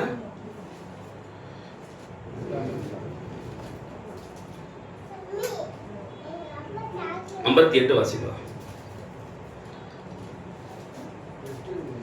8:58 பக்கம் 139. அப்பா யோவான் 8:58 பா. என்ன பண்றீங்க? யோவான் அதற்கு இயேசு, ஆபிரகாம் உண்டாவதற்கு முன்னே நான் இருக்கிறேன் என்று மெய்யாகவே உங்களுக்கு சொல்லுகிறேன். அழுத்தி சொல்றாரு, மெய்யாவே. ஆபிரகாம் உருவாகிறதுக்கு உண்டாக்குறதுக்கு முன்னாடி இருந்தே நான் இருக்கிறேன்னு சொல்லும்போது இப்ப பொறுமை இல்ல. இப்போ இதை கேட்டுக்கிறதுக்கு பொறுமை இல்ல. இன்னைக்கும் நம்ம என்ன சொல்றோம்னு கேட்கறதுக்கு என் டைம்ல யாருக்கும் பொறுமை இல்ல. வருகனா என்னன்னே தெரியாத எவ்வளவு மோசமான காலத்துல இன்னைக்கு என் டைம் வாழ்ந்துருக்கு தெரியுமா? இன்னைக்கு என் டைம்ல வருகனா என்னன்னே தெரியல. முதலாம் வருகையில் இருந்தவர்களுக்கும் தெரியல, இரண்டாம் வருகை எதிர்பார்க்கிற இவங்களுக்கும் தெரியல வருகனா என்னன்னு. வருகையில வந்தா ஒரே ஒரு அடையாளம் தான். மேசியா பூமியில வந்ததுக்குண்டான ஒரே அடையாளம் என்ன சொல்லுங்க பார்க்கலாம்? அவ்வளவுதான் பிரதர். இது ஒன்னே ஒன்றுதான் பிரதர். இருதயத்துல இருக்கிறத எல்லாத்தையும் சொல்லிடுவார். உன் கைய புச்சார்னா இருதய ரகசியத்தை எல்லாத்தையும் சொல்லிடுவார். இது சொல்றது யார் தான்? இயேசு கிறிஸ்து தான் செய்வார். இப்போ ஆணித்தரமா சொல்றாரு, ஆபிரகாம் முன்னாலே தான் இருக்கிறாரு, இவனுக்கு இதுக்கு மேல பொறுக்க முடியல. ஏன் நீ ரொம்ப ஓவரா பேசுற மனவா, ரொம்ப ஓவரா பேசுற, நாங்கன்னா எங்களுக்கு தெரியாதான் வருகைன்னா வந்துச்சான், வந்தா உனக்கு என்ன இங்க வேலை, ஏன் பொண்டாட்டியோட நைட்ல பத்துனுக்குற, எவ்வளவு கீழ்த்தரமா பேசுறாங்க பத்த. வருகை வந்துச்சுன்ற ஏன்டா உன் பொண்டாட்டியோட போய் பத்துனுக்குறன்னு கேக்குறாங்க. இதே வாய் தான் நீ இயேசுவும் பேசிச்சு. ஏய் கள்ள தொடர்பா போய் மரியாளுக்கு பிறந்தவனே, உங்க ஆத்தா எங்கேயோ போய் பெத்துட்டு வந்துட்டா உன்ன. தீர்க்கதரிசி இதுதான் பேசுறாங்க. உங்க அப்பா குடிகாரன்டா, குடிகார குடும்பத்துல பிறந்தவனே, நாங்க சாராய குடும்பத்துல பிறந்தவனே, 2 பொண்டாட்டிக்காரனே. தீர்க்கதரிசியை பார்த்து பெண் தன்மை கொண்டவனே, ஆம்பளையாடா நீ, ஒரு சிறு அடிக்க மாட்டற, ஒரு பொண்ணு கூட உஷார் பண்ண மாட்டற, நீ எல்லாம் ஒரு ஆம்பளையாடா, எதுக்குடா உனக்கு ஒரு வாழ்க்கை? ஹல்லேலூயா. அதே ஸ்பிரிட் தான், அதே ஸ்பிரிட் தான் இன்னைக்கு என்ன சொல்றாங்க, வருகை வந்துச்சுன்றாங்களே, இவங்கெல்லாம் போக வேண்டித்தானே, ஏன் பறந்து போக வேண்டித்தானே? அதே ஆவிதான், அதே கரடி வந்து உன்னை அடிக்க போகுது. மொட்டத்திலேயே ஏறி போன்னு சொன்ன அதே ஆவிதான் இன்னைக்கு சுத்தி இருக்குது. பிரைஸ்லாம் பாருங்க. இப்ப ஆபிரகாம் உண்டாறதுக்கு நான் முன்னமே சொல்லும் போது ரொம்ப கோபம் வந்துச்சு. மெய்யாகவே ஆணித்தரமா சொல்ற ஆபிரகாம் முன்னாடி நான் இருக்கிறேன். நான் ஒருத்தனாவது பொறுமையா உக்காந்து வேதத்தை வாசி இதெல்லாம் ஏன் செய்யறான்னு பொறுமையா கேட்டிருந்தாங்கன்னா அன்னைக்கு அவங்களுக்கு ரட்சிப்பு கிடைச்சிருக்கும். ஆனா அதை விட்டுட்டு அவனுக்கு என்ன பண்ணாங்க தெரியுமா? வாசிங்க, வாசிங்க சிஸ்டர், இல்லைன்னா சங்கீதா சிஸ்டர் வாசிங்க. யோவான், நான் தெளிவா சொன்னேன், யோவான் 8:59. இருமா, வெளியே இருக்கிறவங்க தான் வாசிக்க சொன்னேன். இருமா, யோவான் 8:59.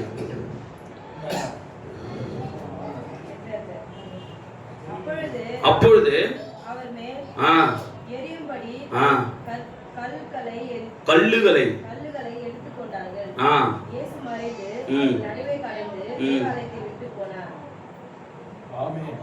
இந்த பிரசங்கத்தை இயேசு கிறிஸ்து எங்க பண்ணிட்டு இருக்காரு? அப்போ இன்னும் லோக்கலா சொல்லுங்க, கோயில்ல. சூப்பர். சர்ச்சில் அவங்களுக்கு அதான் என் டைம். என் டைம் பிலிவர் கிட்ட போய் பேசுறது இந்த வசனத்தை. இப்போ கல்ல எடுத்துக்கினாங்க. அப்ப பாரு, இவன் எதனா ஒண்ணு பேசுவான், இவனை அங்கேயே அச்சு சாவடிக்கலான்னு கல்ல எடுத்துக்கினா சர்ச்சில் வந்து உட்காந்துக்கிறாங்க.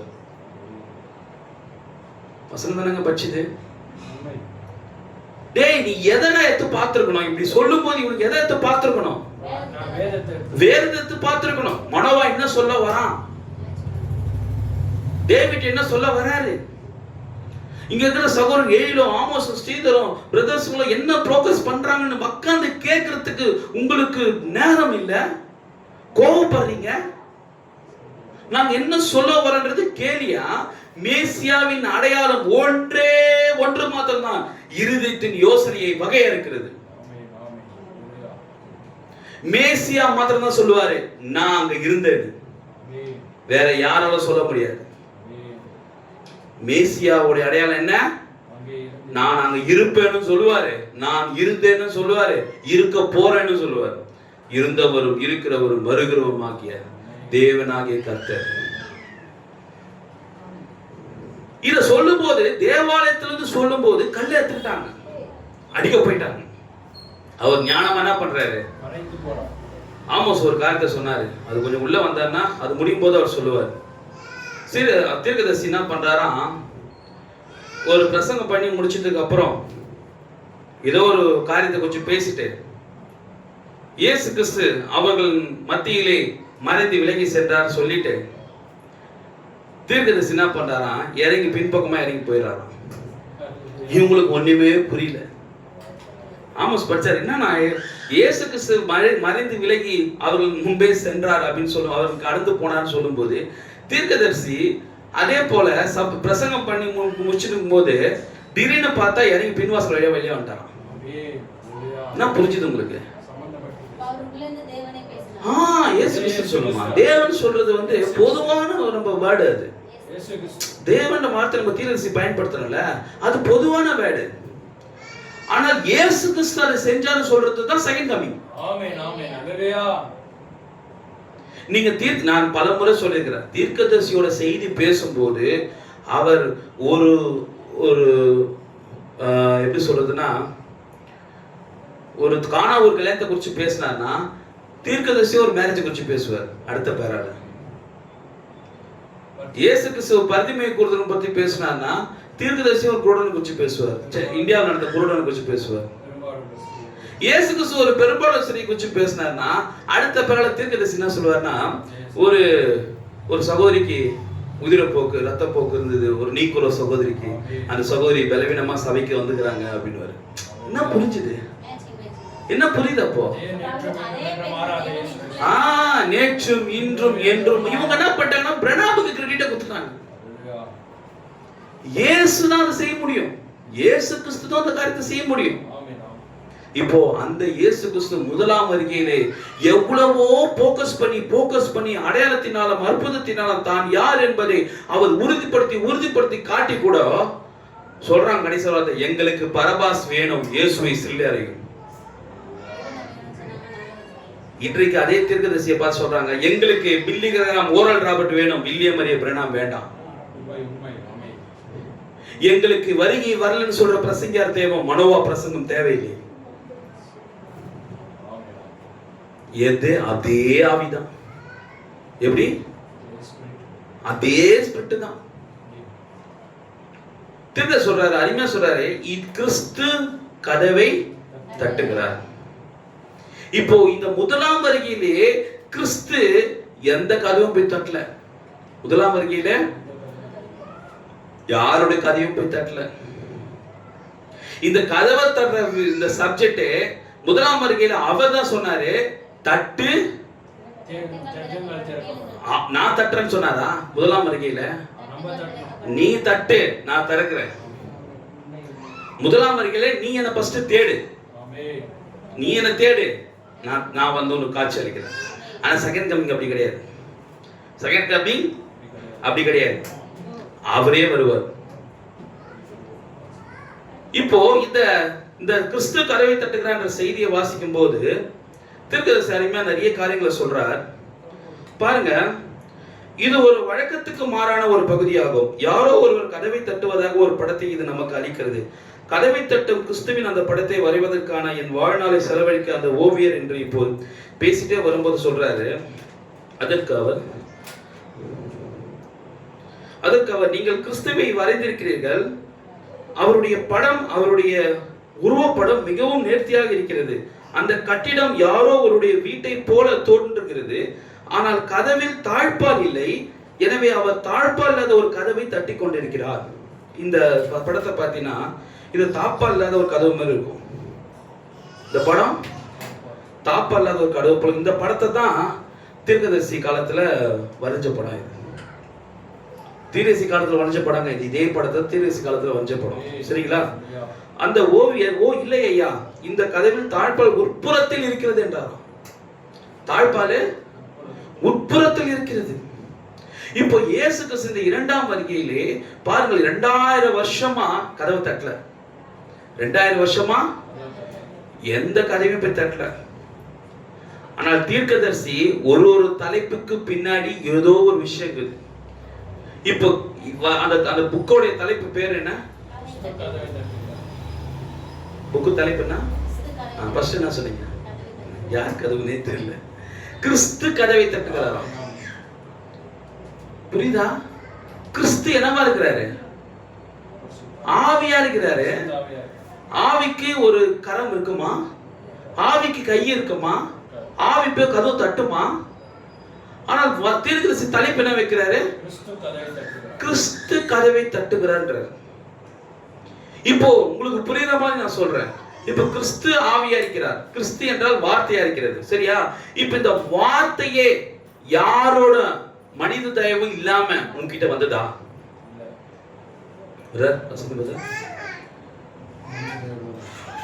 இந்த கிறிஸ்துவானவர் எந்த மனித தயவும் இல்லாம உன்கிட்ட வந்தாரா? இந்த செய்தி இப்ப இன்னைக்கு எல்லாரும் புத்தகத்தை காட்டு, இதான் செய்தி, இதான் தேவன், இதான் தேவன் சொல்றோம்ல, நம்மளதானே சொல்றோம். இந்த செய்தி புக்கு எந்த மனித தயவும் இல்லாம கைக்கு வந்துதான் கேட்கிறேன். உன்கிட்ட பிரசங்கம் பண்ணதை வச்சே சொல்லு. ஆமோஸ் கிட்ட எந்த மனித தயவுல போச்சு இந்த செய்தி? ஸ்ரீதர் கிட்ட எந்த மனித தயவுல டைரக்டா வந்தது அந்த செய்தி உன்கிட்ட?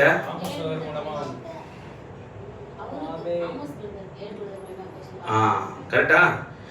ஏன் டைரக்டா போல ஆமோஸ்க்கு? ஆமோஸ், நீ மோசஸ் சகோதரனிடத்தில் இருக்கிறாய், அது ஸ்தாபனம், வெளியே வா, நான் உனக்கு வில்லியம் மரிய பிரணாம் என்கிற தீர்க்கதரிசியை காட்டுகிறேன். மோசே மோசே, ஆமோஸ் ஆமோஸ் வந்துச்சா அப்படி ஆமோஸுக்கு? நல்லா புரிஞ்சுக்கோ, இந்த செய்தி அதிகமா யார் கதவு தட்டும் தெரியுமா? ஸ்தாபனத்துக்கு கதவு தான் அதிகமா தட்டும். இந்துல இருந்து வர்றவங்களும் சரி, முஸ்லிம்ல இருந்து வர்றவங்களும் சரி, ரொம்ப குறைவுதான். ஆனால் ஒரு ஆர்சில இருந்து, ஒரு பெந்தகோஸ்தையில இருந்து அதிகமா செய்தியை புடிச்சுப்பான். ஏன்னா அவன் ஆல்ரெடி 50% அவன் என்ன பண்ணிருக்கிறான்னா, நீதிமானாக்கப்பட்டு பரிசுத்தமாக்கப்பட்டிருக்கிறான். ஸ்தாபனத்திலிருந்து வரவன் என்ன பண்ணிருக்கிறான்? நீதிமானாக்கப்பட்டு பரிசுத்தமாக்கப்பட்டிருக்கான். இப்ப அவனுக்கு எதுதான் தேவை? அபிஷேகம் தான் தேவை. இப்ப பரிசுத்தாவின் அபிஷேகம், கிறிஸ்து என்றால் அபிஷேகம் பண்ணப்படுது, கரெக்டா? இப்போ ஸ்தாபனத்தில் இருக்கிறவனுக்கு அடுத்த கட்டம் என்ன தேவை? அபிஷேகம் பண்ணப்படுதல். அப்ப அந்த அபிஷேகம் பண்ணப்படுதலுக்கு ஒரே வரி என்ன சொல்றோம் நம்ம? இதுதான் ஒரே வரி, கிறிஸ்து. அபிஷேகம் பண்ணப்படுதல்னா என்னது? கிறிஸ்து. கிறிஸ்து என்றால் அபிஷேகம் பண்ணப்படுதல். அப்போ பரிசுத்தாவின் அபிஷேகம் பண்ணப்படுதல் இடத்துக்கு நம்ம வரணும்னா அதுக்கு முன்னாடி நீதிமானாக்கப்படுதல், பரிசுத்தமாக்கப்படுதல். இப்ப பரிசுத்தமாக்கப்படுதல் பெந்தகோஸ்து சபையில வந்து நின்னுகிறோம். இப்போ இந்த செய்தி பெந்தகோஸ்து சபையில இருக்கிற ஆமோஸ் கிட்ட வந்து தட்டுது. ஏயில் வந்து தட்டுறாரு.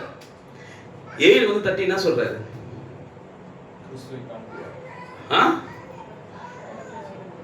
ஏங்க, ஒரு மோசஸ் இருக்கிற ஒரு எம்சிசி ஸ்கூல்ல இருக்கிற ஒரு பாஸ்டர் சர்ச்சில் இருக்கிற ஆமோஸ் கிட்ட போயிட்டு ஏயில் பேசுறாரு. ஃபர்ஸ்ட் தட்டுறது ஆமோஸ் இல்ல, ஃபர்ஸ்ட் நீ போயிட்டு இருக்கிற உபதேசம் தவறுன்ற கதவை தட்டுற. திரசு சொல்றாரு, ஒருவர் வந்து உன் வீட்டு வாசல்ல வந்து, திரசு நிறைய பேர் சொல்றாரு, நான் அவங்களெல்லாம் சொன்னா உங்களுக்கு புரியாது, நான் நம்ம ஆளுங்களே சொல்றேன்.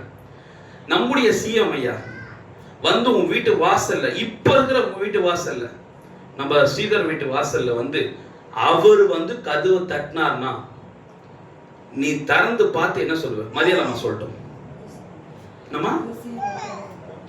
நம்ம சத்தமா சொல்லுமா? இப்போ சிஎம் எதுக்குமா வருவார் உங்க வீட்டுக்கு? வந்துட்டார் தான் சொல்றேன். எதுக்கு வந்திருப்பாருன்னு நினைக்கிறீங்க? ஒண்ணு உங்க தேவையை சந்திக்க, இல்லனா அவர் தேவை நீங்க சந்திக்க. நல்லா புரிஞ்சுக்கப்பா ப்ளீஸ். ஒருத்தர் வந்து உங்க வீட்டு கதவை தட்டுறாங்கன்னா ஒண்ணு அந்த தட்டுறவருக்கு உன் உதவி தேவை, இல்லனா நீ கூப்பிட்டு இருக்கிற அதனால அவர் வந்திருக்கிறார். புரியுதாமா? சும்மா வந்து உங்க வீட்டு கதவை நான் தட்டுவேனா? நான் யாரோ ஒருத்தர் உங்க வீட்டு கதவை தட்டிட்டேனா நீ கதவை தந்து என்ன சொல்லுவேன்? பார்த்துட்டு யாருங்க வேணாம், இல்ல சும்மா வந்து தட்டினேன் யோ பே சொல்ல மாட்டோமா? இப்போ சிஎம் ஐயா விஜய் ஐயா வந்து கை கதவு தட்டினா நம்ம ஆச்சரியமா, சார் என்னங்க சார், என்னங்க சார், இல்லம்மா எனக்கு ஒரு உதவி வேணுமா உங்களால? சார் என்ன சார் நீங்க போய் என்கிட்ட கேக்குறீங்க? நானே லேடி அண்ட் ஸ்கூல்ல ஒரு சாதாரண வேலை செய்யறேன் சார், என்ன சார் என்ன போயிட்டு நான் எந்த சார் என்கிட்ட போய் ஹெல்ப் கேக்குறீங்க? இததான் கிறிஸ்து செஞ்சாராம். ஸ்தாபனத்துல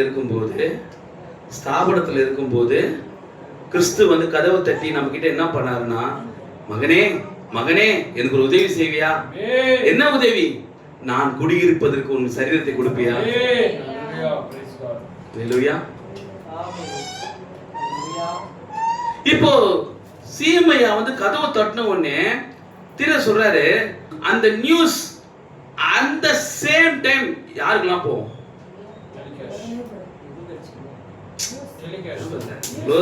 நியூஸ் பாக்குறீங்க, லைவ்ல போகும். எங்க அவரு வீட்டுக்கு வாசல்ல கதவு வச்சு கேமரா வச்சு நிக்கிறாங்க, ரோட்ல நடக்கிறத எடுக்கிறாங்க, உட்காரத்த நீ கேமரா லைவ்ல காட்டுறாங்க, அவர் உலாவரத்தை லைவ்ல காட்டுறாங்க, ஒரு தும்புறத்தை லைவ்ல காட்டுறாங்கன்னா, உன் வீட்டுல வந்து கதவு தொட்டுற வரைக்கும் நான் லைவ்ல காட்டாம இருப்பாங்களா? இப்போ அடுத்த போன் போவோம், அவங்க சொந்தக்காரங்க எல்லாம் இருக்கும், வாசுகி இன்னும் சிஎம் வீட்டுக்கு வந்துடுறாருமே, என்ன விஷயம் இன்னும் தேடி வந்துக்கிறாரு, எப்படி என்ன நடந்ததுன்னு எல்லாம் போன் பண்ணி பேசுவாங்க. கரெக்டா? தீர சொல்றாரு, படிச்சுட்டு ரொம்ப இதுவாயிடுச்சு. 51 52 வாசிமா, சத்தம் வாசிமா, தண்ணி கூட வச்சுட்டாரு. அல்லது சற்று சமீபத்தில் தான் இங்கிலாந்து ராணி அமெரிக்காவிற்கு வருகை தந்தார்.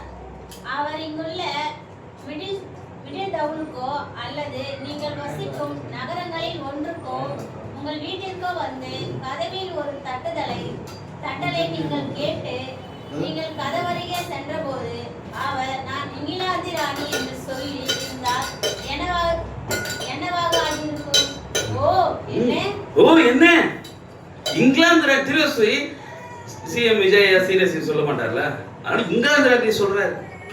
இங்கிலாந்து ராணி அப்பதான் அமெரிக்கா வந்திருந்தாங்க.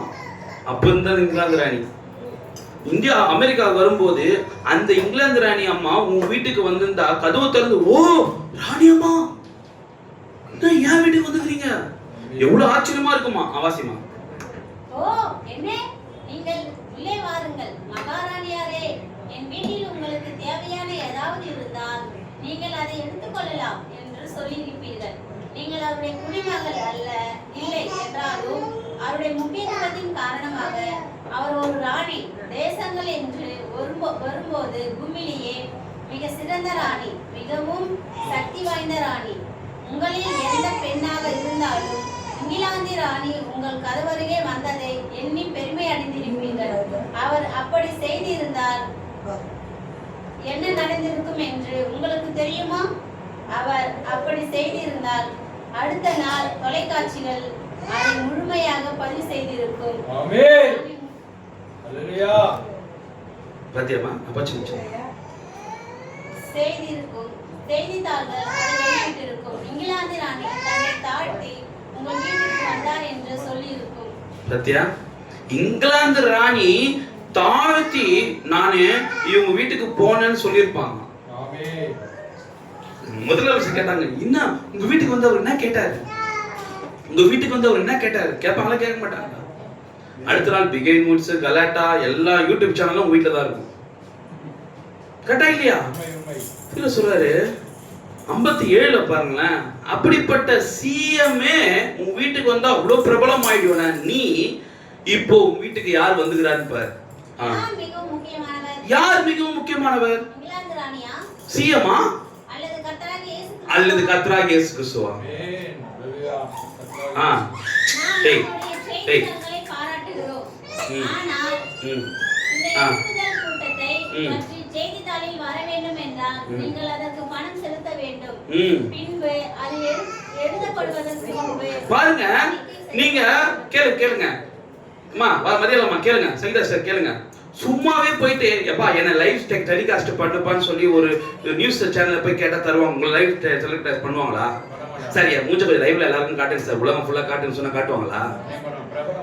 ஒன்னும் காட்ட மாட்டாங்க. ஆனா சிஎம் வீட்டுக்கு வந்துட்டா போதும், உன் முகத்தை மட்டும் தான் காட்டுவோம். அப்போ பிரபலம் யாரால் ஆக்கப்படுறோம்? சிஎம்ஆல நாம பிரபலம் ஆகிறோம். ஆனா அவர் நினைப்பாரு என்ன காமிச்சு நீ பிரபலம் ஆயிட்ட, அப்போ உன்னும் தேவை எனக்கு இருக்கிறதுனாலதான் நான் வீட்டுக்கு வந்திருக்கிறேன். புரியல உங்களுக்கு? புரியல? என்ன காமிச்சு நீ பிரபலம் ஆயிட்ட, ஆனா நான் என் உன் வீட்டுக்கு வந்துக்கிறேன்னா அப்போ உன் மூலமா எனக்கு ஏதோ தேவை இருக்குதுல்ல. Please understand. நான் வந்ததுனால இப்போ மரியாதை ஃபுல்லா ஃபேமஸ் ஆயிட்டாங்க, தமிழ்நாடு வேர்ல்டு ஃபுல்லா ஃபேமஸ் ஆயிட்டாங்க, முகத்தை காமிச்சிட்டாங்க. ஆனா இப்போ அவரை போய் கேட்டா நீங்க ரொம்ப ஃபேமஸ் ஆயிட்டீங்க அப்படின்னு அவர் பார்த்து சொல்லுவாங்களா? சார் நீங்க அவங்க வீட்டுக்கு ஏன் சார் போனீங்கன்னா அவங்க மூலமா எனக்கு ஒரு தேவை இருக்குதுன்னா, இப்போ உயர்ந்தது யாரு? சிஎம்மா மரியாதை? இப்ப கிறிஸ்து வந்து உன் கதவை தட்டுறாரு. இப்ப பெரிய ஆள் யாரு? கிறிஸ்துவா நீயா? பாத்தியா எவ்வளோ பெரிய ஆளு நீ? அப்போ இந்த செய்தி உனக்கு வந்துக்குதுன்னா இப்ப கிறிஸ்து உயர்வா பேசணுன்றதுக்காக வந்துக்குதா, இல்ல உன்ன உயர்வா எல்லாரும் பேசுறதுக்காக இந்த செய்தி வந்துக்குதா? கிறிஸ்துவுக்கு ஆடம்பரம் தேவையா? அவர் தம்பட அச்சுக்கணுமா? நான் கிறிஸ்து, இயேசு கிறிஸ்து, நான் இயேசு கிறிஸ்து, இந்த உலகத்துல வந்து நான் மனோவா வீட்டுக்கு போயிருக்கிறேன், சகோதர வீட்டுக்கு போயிருக்கிறேன், அவர் தம்பரம் அடிக்கணுமா? இப்போ அந்த வேலை யார் தான் செய்யணும்? என்ன என் வீட்டுக்கு வந்துட்டாலே உலகம் சொல்ல ஆரம்பிச்சிடும். இந்த வீட்டுக்குள்ள, இருதயத்தின்ற வீட்டுக்குள்ள வந்துட்டாலே போதும், உன்னை பார்த்து சொல்லுவோம், உங்க வீட்டுக்குள்ள வந்தது, உங்க வீட்டுக்கு வந்தது கிறிஸ்துவாமே, உங்க வீட்டுக்கு வந்தது கிறிஸ்துவாமே. எப்படி? அதான் லைவ்ல பார்த்தோமே, நாங்க உன் ஜீவியத்தை பார்த்தோமே, உன் பேச்சை பார்த்தோமே, உன் முகத்தை பார்த்தோமே, லைஃப் ஃபுல்லா போச்சு, நேரில் பார்த்தோம் உன் முகத்தை. எப்படி? இப்ப கிறிஸ்துவே வந்து உன் கதவை தட்டி அவர் உள்ள வரணும்னு ஆசைப்படுறாரு. எத்தனை பேருக்கு வாசல்ல கதவை தட்டிட்டு ஒரு பொருளை கொடுத்துட்டு அப்படியே அனுப்புவீங்களா, இல்ல உள்ள கூப்பிட்டு உபசரிப்பீங்களா? யார வெளியோட அனுப்பிச்சு விடுறீங்க? தெரியாத ஒண்ணு. ரெண்டாவது என்னப்பா? கொரியர் கொடுக்குறாங்களா? சரி ஓகே விடு. சரி ஓகே. அடுத்தது இன்னொன்னு என்னன்னா, பிடிக்காதவங்களே வெளியே அனுப்பிச்சிருவோம். ஒருத்தர பிடிக்காதவங்கள வாசப்படி விட்டு நீ வெளியே வந்து பேசி அனுப்பிச்சிருவ. கரெக்டா? உண்மையா இல்லையா? ஆனா அதே பிடிச்சிருந்தா சொல்லக்கூடாது.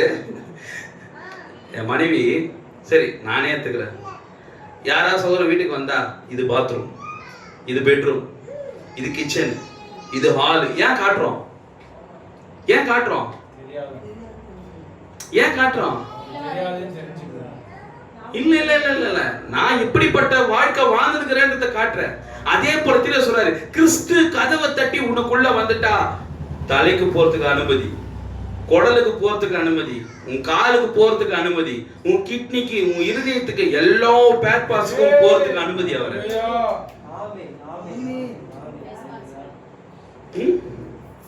நெருங்கினவங்களை மட்டும் தான் கூட்டு போய் கிச்சனை காட்டுவார், நெருங்கினவங்க மட்டும் தான் பெட்ரூம்ல உட்கார வைப்பார், ரொம்ப நெருக்கமானவங்கள. அப்ப இயேசு கிறிஸ்து உன் இருதயத்தின் கதவை தட்டினா அவரை நீ எங்க கொண்டு போவ? தாழ்பாலை திறப்பது நம்ம கிட்ட தான் இருக்குதுன்ற. வெளியே இருந்து கதவு தட்டுறவங்க காப்பலா போடுவாங்க. ஏன்னா அவங்களோட நோக்கம் எங்க போனோம்? உள்ள போனோம். சூப்பர்மா. ஏன் அவன் சீதர் இப்படி யோசிக்கிறான்னு தெரியல. வெளியே இருந்து கதவு தட்டுறவங்களோட நோக்கம் என்ன? எங்க போனோம்னு கதவு தட்டு ஓடினோமா? சின்ன பசங்க காலி மேல ஏத்தி ஓடுவாங்களே, அதை இயேசு செய்வாரு.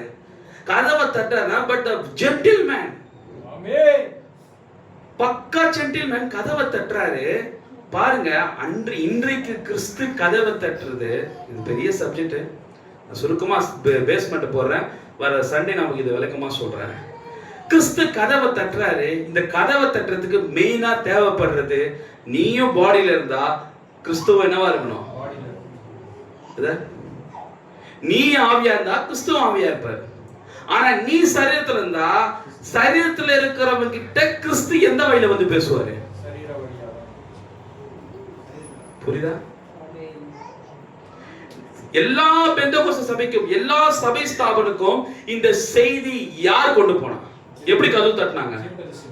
வில்லியம் மரியம் பிரணாம் என்கிற ஒரு மாம்ச சரீரத்தை தான் போயிட்டு எல்லா ஸ்தாபன சபையிலும் போயிட்டு ஒன்றாட பிரசங்கம் பண்ணாரு இயேசு கிறிஸ்து. யார் மூலமாக? ஒரு சரீரம். ஹalleluya. ஆனா வில்லியம் மரி பிரானம் போயிட்டு இவங்க பேசுற உபதேசத்தை பேசிட்டு வரல. உண்மை. ஏன்னா வந்திருக்கிறது கிறிஸ்துன்றதுனால அவர் புதுசா ஒரு விஷயத்தை பேசுறாரு. ஆமென். அதனால தீர்க்கதரிசி போன எல்லா சபையிலும் 2ஆம் முறை அவரை கூடவே மாட்டாங்க. நீ முடிய பத்தி பேசக்கூடாது, நீ மொட்டை அடித்த குறிச்சு பேசக்கூடாது, நீ ஸ்மோக் பண்றதை குறிச்சு பேசக்கூடாது, பிரணாம் நீ ஒன்காட குறிச்சு பேசக்கூடாது, உன் உபதேசத்தை குறிச்சு பேசாத, பிளெஸிங்கை குறிச்சு பேசு, ஹீலிங் சர்வீஸை குறிச்சு பேசு. ஹீலிங் சர்வீஸ் எப்பவுமே தீர்க்கதரிசி லாஸ்டா தான் வைப்பார் எல்லா சபையிலும். ஃபர்ஸ்ட் என்ன பண்ணுவார் தெரியுமா? அவரை பத்தி பேசுவார், ரெண்டாவது செய்தி பேசுவார். Healing service எப்போதான்? லாஸ்ட் தான். தேவன் ஞானம் உள்ளவர், முதல்லயே ஹீலிங் சர்வீஸ் தீர்க்கதரிசி மூலமா குத்துந்தான்னு வச்சுக்கேன், சுகம் பெற்றுட்டு சர்ச்சு பிரசங்கம் ஸ்டார்ட் பண்ணாம எழுந்து நின்று வார்த்தையை கேட்கலாம் வாசிக்கலாம் சொல்லும் போதே ஜெபம் பண்ணி முடிச்சுட்டு எல்லாம் போயிடுவாங்க. அதனாலதான் நம்ம காணிக்கை கூட கடைசியா எடுக்கிறோம். ஏன் தெரியுமா? காணிக்கை போட்டு போ, காணிக்கை முன்னாடியே எடுத்துட்டா போட்டு வீட்டுக்கு போயிடுவேன். ஆனா என்ன பண்றேன்? கடைசி ஜெபம்ன்றதுக்கு முன்னாடி தான் காணிக்கை போடணும். காரணம் என்ன தெரியுமா? வார்த்தைக்கு தான் இங்க முதலிடும். இங்க எதுக்கு முதலிடம்? வார்த்தைக்கு தான் முதலிடும். ஏன்னா இன்னைக்கு வார்த்தை தான் கிறிஸ்துவா இருக்கிறார். அந்த வார்த்தை தான் ஒரு சரீரத்தில் இருக்கிறது. முதலாவது கிறிஸ்து 2ஆம் வருகையிலே ஒரு சரீரத்தை எடுத்துக்கொண்டு வந்தார், ஒரு சரீரத்தின் மூலமாக வந்தார், வந்து கதவை தட்டுறார், எல்லா ஸ்தாபன சபைகளுக்கும் போறார்.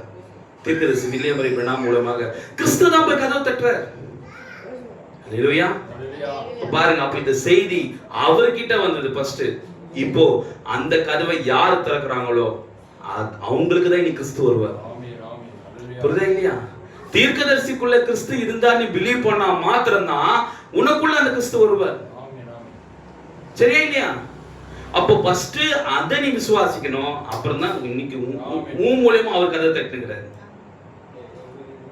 இன்னைக்கும் ஸ்தாபன சபை மூலமாக, செய்தி சபை மூலமாக, குடும்பத்துல உன்னை வச்சு கிறிஸ்து தான் கதவை தட்டுங்கிறாரு. இந்த செய்தி புக்கை வர சண்டேக்குள்ள எல்லாம் படிச்சுட்டு வாங்க. ஒரு 50-100 பேரா தான் பேசுவார். அதன் பிறகு ஃபுல்லா பிரேயர் தான் இருக்குது. அதனால நீங்க 100 பேரா அதை படிச்சுட்டு வாங்க. நான் கேள்வி கேட்பேன். அடுத்த சண்டே இதோட விளக்கத்தை நம்ம இன்னும் தெளிவா நம்ம பார்க்கலாம். கர்த்தர் தாமே உங்களை ஆசீர்வதிப்பாராக. மீத நேரத்தை நம்முடைய ஊழியக்காரர் ஆம்பசலத்தில் கொடுப்போம். God bless you brother, God bless you sister.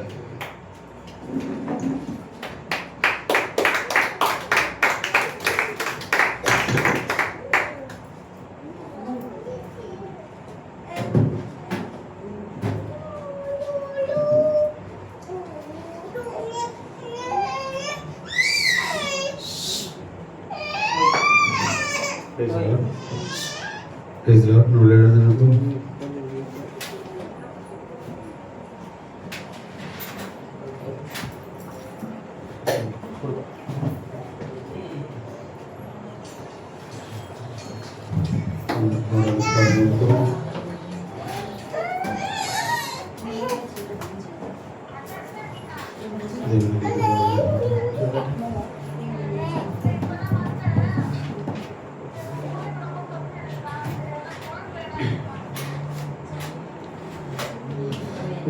தேவசாயல் நாகமாரி தேவனோடிருப்பேன், தேவனோடிருப்பேன். தேவசாயல் நாகமாரி தேவனோடிருப்பேன்,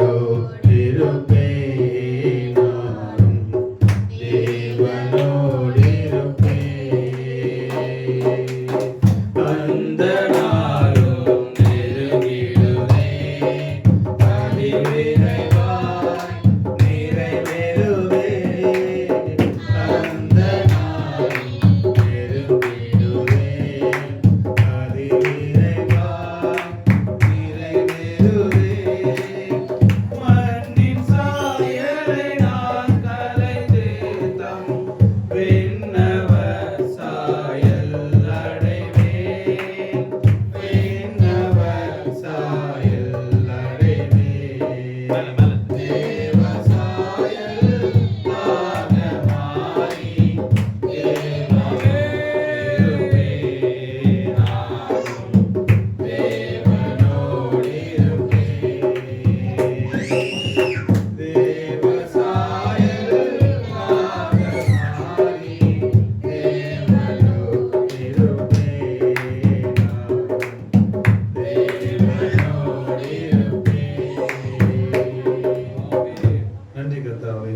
மாறாத என் ஜெயம் கொண்ட கர்த்தராக இயேசு கிறிஸ்துவே ஆண்டவரே இந்த உயிர்த்தெழுந்த புதன்கிழமை வேலைக்காக நாங்கள் நன்றி செலுத்துகிறோம்.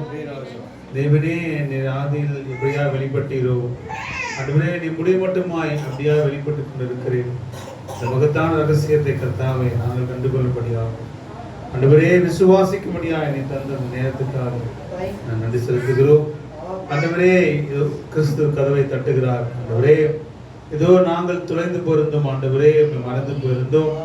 ஸ்தாபனத்திலே பாரம்பரியத்தில் கட்டப்பட்டிருந்த எங்களை தேவன் நீர் தேடி வந்து எங்கள் கதவை தட்டினீர். ஆண்டவரே கர்த்தாவே எங்களை நோக்கி கர்த்தாவே இருதயத்தில் கதவை தட்டினீர். ஆண்டவரே இதோ கர்த்தாவே நாங்கள் திறக்கும்படியான விசுவாசத்தையும் கர்த்தாவே நீர் எங்களுக்குள்ளாய் வைத்தீர்கள். இதற்காக நாங்கள் நன்றி செலுத்துகிறோம் கர்த்தாவே. ஆண்டவரே கர்த்தாவே உங்களுடைய ஊழியத்தின் மூலமாக ஆண்டவரே நீ எப்படியாய் ஆண்டவரை வெளிப்பட்டீர் என்பதை கர்த்தாவே நாங்கள் கண்டு கொண்டோம். வார்த்தை ஒவ்வொன்றையும் நாங்கள் விசுவாசிக்கிறோம் கர்த்தாவே. இந்த வார்த்தைக்கென்று எங்களை முற்றிலுமாய் நாங்கள் அர்ப்பணிக்கிறோம் கர்த்தாவே. ஆண்டவரே ஒரு நாள் திறந்து கொடுத்த ஆண்டவரே கர்த்தாவே என் இருதயத்தை திறந்து கொடுத்த போல ஒவ்வொரு நாளும் உமக்கு திறந்து கொடுத்த நீர் எங்களுக்கு கிருபை செய்யும்படியாக ஜெபிக்கிறோம் கர்த்தாவே. ஆண்டவரே உம்மோடு கூட பிரவேசிக்க உம்மோடு கூட ஜீவிக்க கர்த்தாவே நீர் எங்களுக்கு பலன் செய்யும்படியாக ஜெபிக்கிறோம். ஆண்டவரே வார்த்தை கொடுத்த மேம்பட இன்னுமாய் வல்லமையை பயன்படுத்தும்படியாக இன்னுமாய் அநேக வெளிப்பாடான வார்த்தைகளை பெற்றுக்கொள்ளும்படியாக ஆண்டவரே நீர் கிருபை செய்யும்படியாக ஜெபிக்கிறோம். நன்றி ஆண்டவரே, நன்றி ராஜா. கடைசியாக கூட இந்த மக்களின் ஆசீர்வாதத்தை ஜெபிக்க முடியாது. நம் வசந்த் சகோதரர் கேட்டுக்கொள்கிறோம்.